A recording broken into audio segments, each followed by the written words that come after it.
சென்னை ராயப்பேட்டையில் உள்ள அதிமுக தலைமை அலுவலகத்தில் ஐடி விங் மாவட்ட நிர்வாகிகளோடு அக்கட்சியின் பொதுச் செயலாளர் எடப்பாடி பழனிசாமி இரண்டாவது நாளாக ஆலோசனை மேற்கொண்டு வருகிறார். கூடுதல் விவரங்களை செய்தியாளர் லதா வழங்க கேட்கலாம். லதா, வணக்கம். இந்த ஆலோசனையின் முக்கிய அம்சங்கள் என்ன? முழு விவரம்.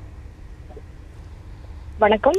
சென்னை ராயப்பேட்டையில் உள்ள அதிமுக தலைமை அலுவலகத்தில் கட்சியின் பொதுச் செயலாளர் EPS தலைமையில் ஐடி விங் நிர்வாகிகள் கூட்டமானது இரண்டாவது நாளாக நடைபெற்று வருகிறது.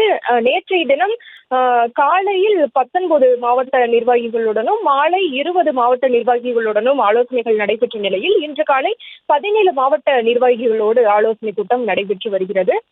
இந்த ஆலோசனை கூட்டத்தில் முன்னாள் அமைச்சர்கள் நத்தம் விஸ்வநாதன், SP வேலுமணி, திண்டுக்கல் சீனிவாசன், KB முனுசாமி உள்ளிட்டோரும் கூட இடம்பெற்று இருக்கிறார்கள். முக்கியமாக ஐடி விங் நிர்வாகிகளினுடைய அந்த பணிகள், பாக முகவர்களை எப்படி ஒருங்கிணைப்பது என்பது தொடர்பாக இந்த ஆலோசனை கூட்டமானது நடைபெற்று வருகிறது. ஏற்கனவே ஒவ்வொரு பூத் கமிட்டியிலும் பூத் கமிட்டி உறுப்பினர்கள் எல்லாம் நியமிக்கப்பட்டிருக்கும் நிலையில் சமீபத்தில் கூடுதலாக 9 கிளை பாக முகவர்கள் நியமிக்கப்பட்டிருந்தார்கள். அந்த 9 பாக முகவர்களை ஒருங்கிணைக்கக்கூடிய வேலையை அந்தந்த பகுதியை சேர்ந்த ஐடி விங் மாவட்ட நிர்வாகிகள் மேற்கொள்வார்கள்.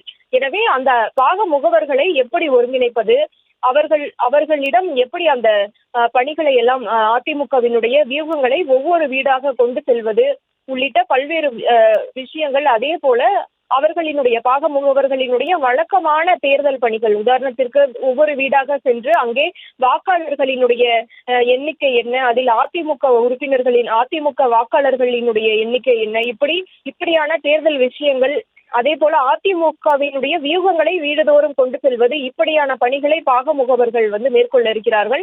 அவர்களை ஐடி விங் நிர்வாகிகள் ஒருங்கிணைக்க இருக்கிறார்கள். எனவே அவர்களை எப்படி ஒருங்கிணைப்பது, எப்படி இந்த பணிகளை எல்லாம் அவர்களுக்கு வழங்குவது, எப்படி அவர்களை ஆக்டிவேஷன் செய்வது உள்ளிட்ட விஷயங்கள் தொடர்பாக EPS இரண்டாவது நாளாக ஐடி விங் நிர்வாகிகளோடு ஆலோசனை மேற்கொண்டு வருகிறார். விவரங்களுக்கு நன்றி லதா.